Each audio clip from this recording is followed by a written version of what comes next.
আল্লাহর নবীর সাহাবী জাফর ওই যে কালেমার পতাকা তার জবান থেকে এক বিন্দু পরিমাণ ফেলে না।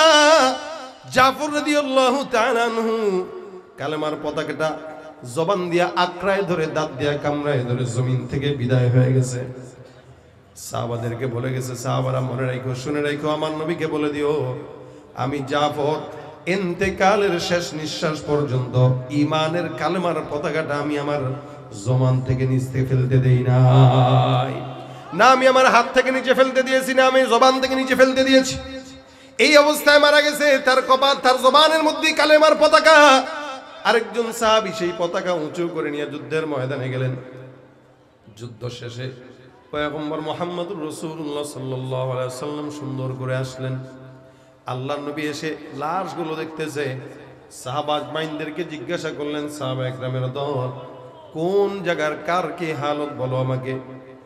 জাফরের কাছে এসে রাসূল ডাক দিয়া বলেন, সাহাবা আজমাইনের দল, আমার জাফর ঈমানের কালেমার জন্য, কালেমার পতাকার জন্য নিজের জীবনটা বিসর্জন করেছেন, শাহাদাত বরণ করেছেন। এরপরও জাফর কালেমার পতাকাটা জবান থেকে নামায় নাই। আবার যুদ্ধের ময়দানে যায়, আবার বাম দিক থেকে আঘাত, ডান দিক থেকে আঘাত। সাহাবীরা সামনে দুই দর্পে যায়, যুদ্ধের ময়দানে আগায়। হঠাৎ করে আরেকটা আঘাত এসে জাফরের বাম হাতে লাগে।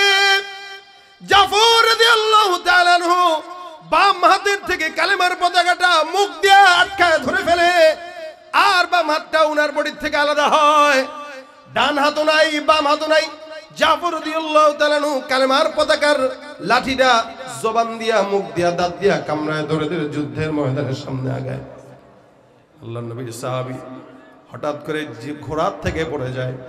পড়ে যাওয়ার পরেও আল্লাহর বান্দা দাঁড়ায় দাঁড়ায় ধাক্কা দিয়া দিয়া সামনে বীর দর্পে আগায় যাইতেছে। না আছে ডান হাত, না আছে বাম হাত।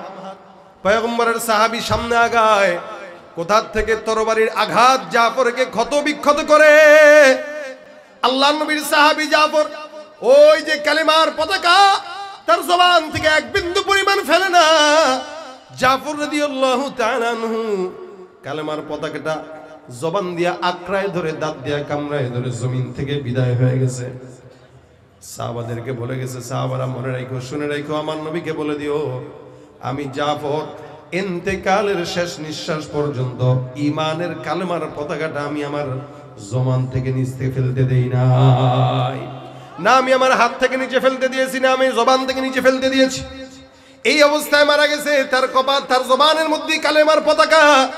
আরেকজন সাহাবী সেই পতাকা উঁচু করে নিয়ে যুদ্ধের ময়দানে গেলেন। যুদ্ধ শেষে পয়গম্বর মুহাম্মদুর রাসূলুল্লাহ সাল্লাল্লাহু আলাইহি ওয়াসাল্লাম সুন্দর করে আসলেন। আল্লাহর নবী এসে লাশগুলো দেখতেছে।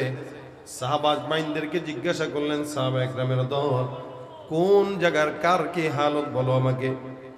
জাফরের কাছে এসে রাসূল ডাক দিয়া বলেন, সাহাবা আজমাইনের দল, আমার জাফর ঈমানের কালেমার জন্য, কালেমার পতাকার জন্য নিজের জীবনটা বিসর্জন করেছেন, শাহাদাত বরণ করেছেন। এরপরও জাফর কালেমার পতাকাটা জবান থেকে নামায় নাই।